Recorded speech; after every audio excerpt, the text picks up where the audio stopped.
Assalamualaikum warahmatullahi wabarakatuh.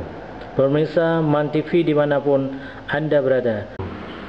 Ikatan Pemuda Pelajar dan Mahasiswa Indrapuri (IPMINDRA) mengadakan buka puasa bersama Minggu 18 Juni 2017 bertepatan 23 Ramadan 1438 Hijriah yang bertempat di MAN Indrapuri.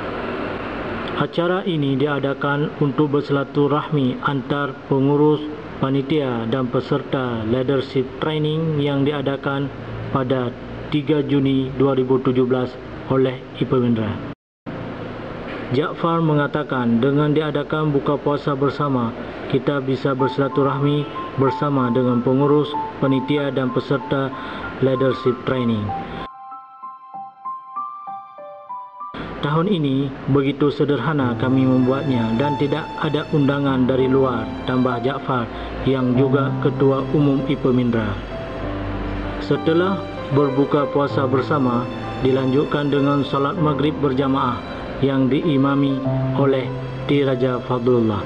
Herman melaporkan dari Indrapuri untuk MAN TV.